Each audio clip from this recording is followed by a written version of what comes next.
Chers amis amateurs d'intelligence artificielle, bienvenue dans un nouvel épisode de 5 minutes pour un papier. Aujourd'hui, on va parler de IGPA. IGPA, c'est une nouvelle méthode ainsi qu'un modèle introduit par Meta et plus particulièrement par son chef de l'intelligence artificielle, Yann LeCun, l'un des pères du deep learning. On va voir comment ça fonctionne, on va voir les résultats, c'est parti.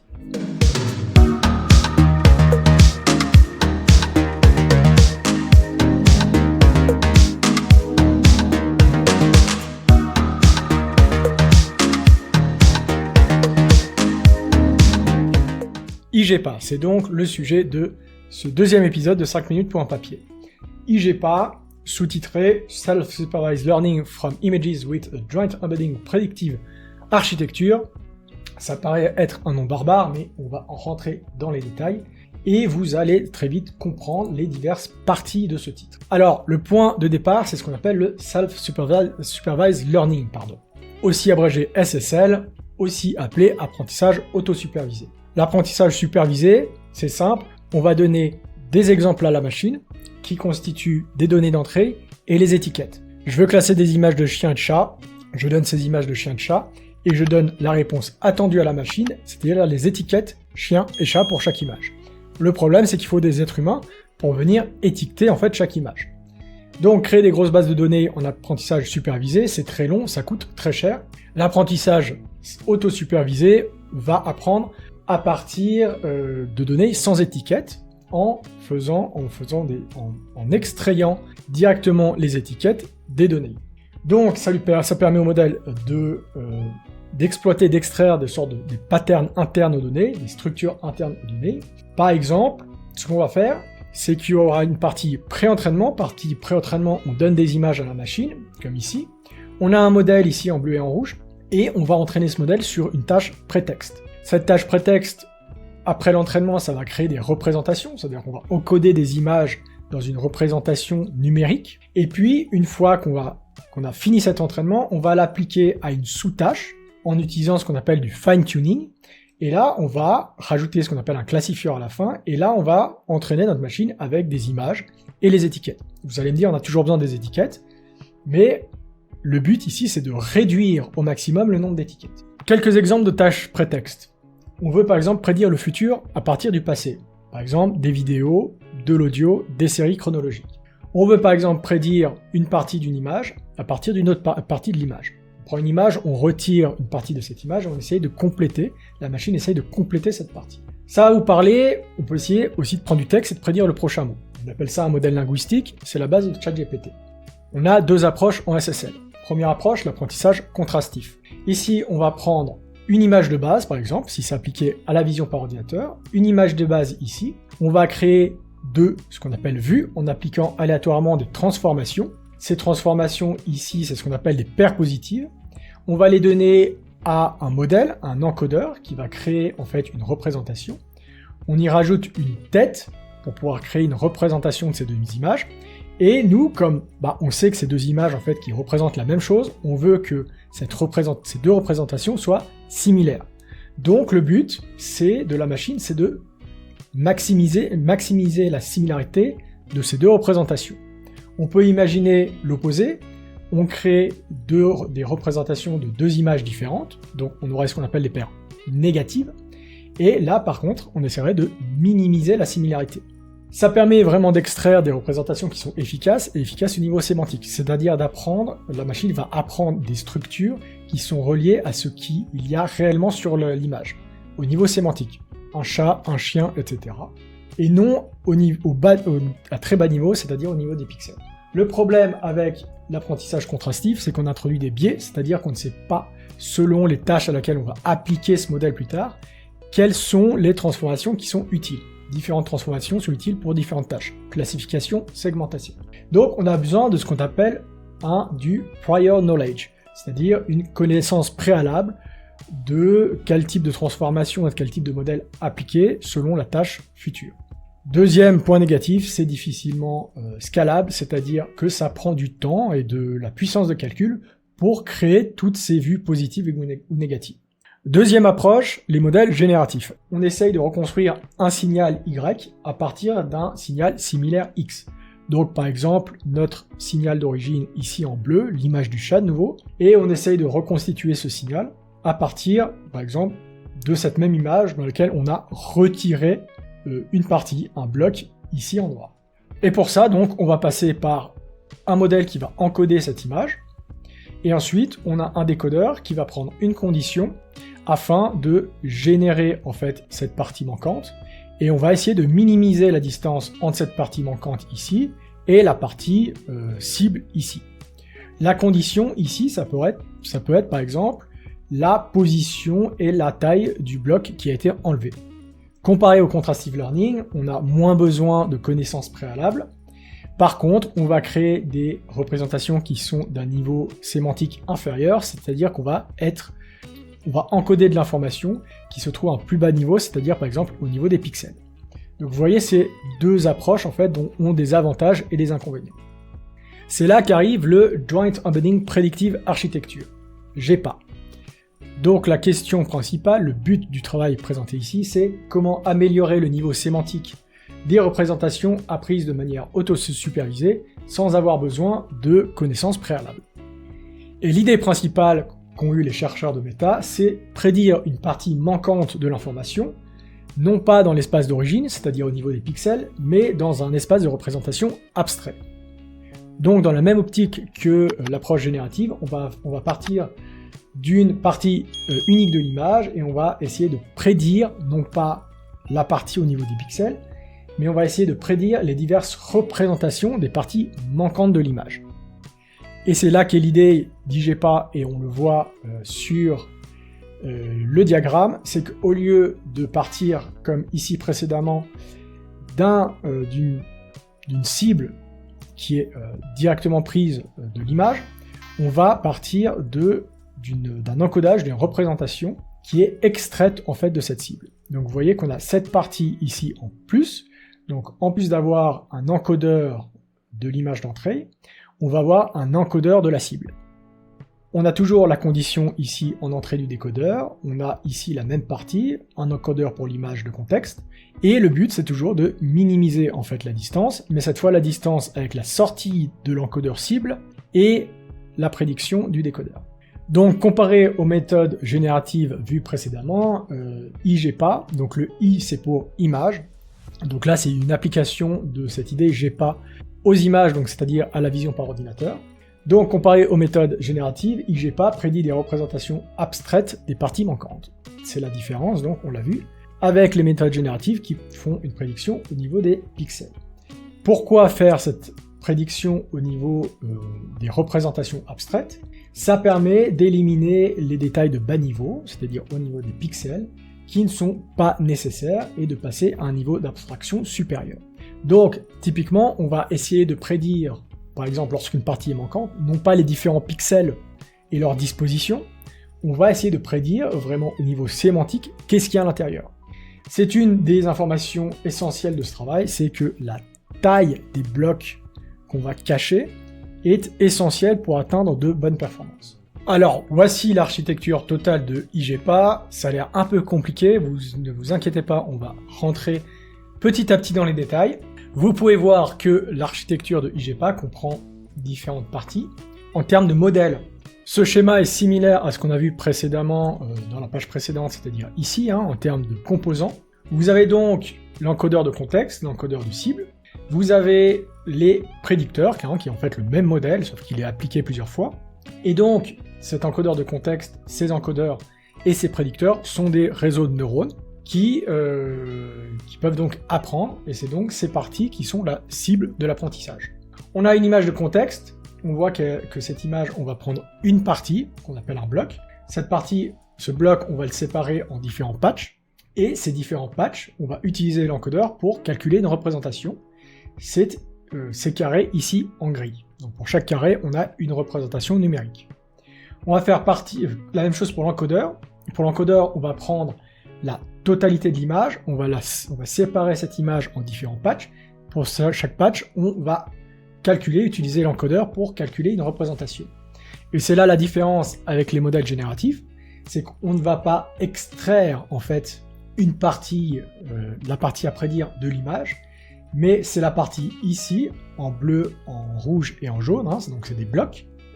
On va prendre ces blocs, non pas à partir de l'image de base ici, qui serait un modèle génératif classique, on va les prendre à partir des représentations calculées par l'encodeur de cible. Donc vous voyez qu'on a nos deux parties, on a notre partie contexte, on a notre partie cible, on a notre entrée au modèle, hein, donc cette représentation de contexte, c'est l'entrée des modèles prédicteurs, et donc on a nos différentes parties, ces blocs rouge, bleu et jaune, qui sont les blocs à prédire. Ça, c'est donc la partie qu'on va donner à chacun des prédicteurs. Donc, on n'a pas forcément 3 prédicteurs, ça dépend, hein, c'est un paramètre du modèle, mais on va à chaque fois passer, donc ces prédicteurs, c'est le même modèle, hein, c'est juste qu'on l'applique ici dans cet exemple 3 fois à 3 blocs différents à prédire. Et donc ce qu'on va donner comme modèle, comme information à ces prédicteurs, on a ce bloc d'entrée, en fait, qui est le bloc de contexte. C'est à partir de ça qu'il va essayer de prédire ces blocs bleu, rouge et jaune, qui sont les cibles à prédire. Et ici, on le met sous cette forme de blocs gris et des blocs cibles, parce que, comme on l'a vu précédemment, on va donner l'information de position aussi, de conditionnement, c'est-à-dire qu'on va dire au prédicteur, on a ces blocs de contexte, mais on lui donne également où ce bloc de contexte, où ces blocs de contexte, ce contexte se positionne par rapport à la cible à prédire. Et donc, ce prédicteur, il va prédire des blocs, et donc ces prédictions qui sont ici, également en bleu, en rouge et en jaune, on va les comparer aux représentations des blocs à prédire, et on va juste essayer de minimiser leur distance. C'est ce qu'on marque ici en L2, c'est minimiser la distance. Et donc comme modèle, on va utiliser une architecture classique et qu'on retrouve systématiquement de nos jours en deep learning, qui s'appelle le transformer. Ici, c'est une version du transformer appliquée à la vision par ordinateur qui s'appelle le vision transformer. Mais le transformer, ça vient à la base du NLP, du traitement du langage naturel, et c'est très utilisé dans les modèles de langage, dans les modèles linguistiques, donc c'est utilisé dans les llamas, très certainement dans les GPT-3, GPT-4, etc., et dans ChatGPT. Donc c'est une architecture classique et extrêmement efficace. Au niveau méthode, comment est-ce que là on a défini notre architecture, on a défini ce qu'on donne au modèle et ce qu'on va lui faire apprendre, ce qu'on va lui faire prédire, mais question méthode, comment est-ce qu'on apprend concrètement, comment est-ce qu'on entraîne concrètement ce type de modèle. Donc ce qu'on fait, une nouvelle fois, c'est qu'on convertit une image Y, qui serait l'image de ce chat ici, en n blocs qui ne se chevauchent pas. Donc ce qu'on va faire, c'est qu'on va convertir une image Y, donc par exemple l'image de ce chat, en n blocs qui ne se chevauchent pas. Donc ces n blocs, c'est ces blocs, ces carrés gris. Pour chacun de ces carrés gris, on va donc calculer grâce à l'encodeur cible des représentations, donc on a n représentations, et donc on construit la cible à prédire pour le système en choisissant aléatoirement m blocs de représentation qui peuvent se chevaucher. Donc ces m blocs, c'est les blocs par exemple ici en bleu, en rouge et en jaune. Et donc m ici, dans notre cas de notre schéma ici, m est égal à 3. On va ensuite choisir aléatoirement un bloc de contexte, donc ici c'est ces blocs qui ne sont pas grisés sur l'image de contexte, on les choisit aléatoirement, et puis on convertit ce bloc de contexte en une suite de représentations. Et ensuite, on va tout simplement entraîner les prédicteurs à prédire ces cibles ici, qu'on a définies à la première étape, à partir du bloc de contexte et des positions. Ce modèle, il a été entraîné par les chercheurs de Meta, ils utilisent un VIT Huge, donc c'est ce qu'on appelle un Vision Transformer Huge. Il existe différentes tailles, on va dire, de Vision Transformer, et puis le Huge, je crois que c'est le plus grand. Et donc, il est entraîné pendant un peu moins de 72 heures, sur 16 A100, donc c'est des cartes graphiques, des processeurs graphiques professionnels. Donc vous voyez que on va voir après en termes d'évaluation, de scalabilité, ça a l'air beaucoup, mais comparé à d'autres modèles, c'est beaucoup moins. Donc les chercheurs de Meta ont effectué plusieurs évaluations. Comment est-ce qu'on évalue ce type de modèle? On l'a dit dans une des premières slides, le principe du SSL, on a une tâche prétexte, et ensuite on a une tâche, on a des sous-tâches, qui sont les tâches finales qu'on veut faire apprendre au modèle. Donc dans notre cas, la phase que je viens d'expliquer juste avant de prédiction de ces blocs, eh ben, c'est notre phase de pré-training ici, hein, donc c'est notre tâche prétexte. Et l'évaluation qui a été faite par les chercheurs de méta, c'est donc appliquer ce modèle préentraîné à des sous-tâches, et on va voir que c'est des tâches de classification et des tâches de bas niveau, comme par exemple compter le nombre d'objets sur une image ou prédire la profondeur sur une image. Donc la première évaluation qui a été faite par les chercheurs de méta, c'est d'appliquer ces modèles préentraînés à de la classification d'images et de comparer les performances à d'autres modèles classiques. Donc un dataset classique dans ce domaine de classification, c'est ImageNet 1K. Donc c'est un ensemble d'images avec diverses catégories, il s'agit de prédire la bonne catégorie pour chaque image.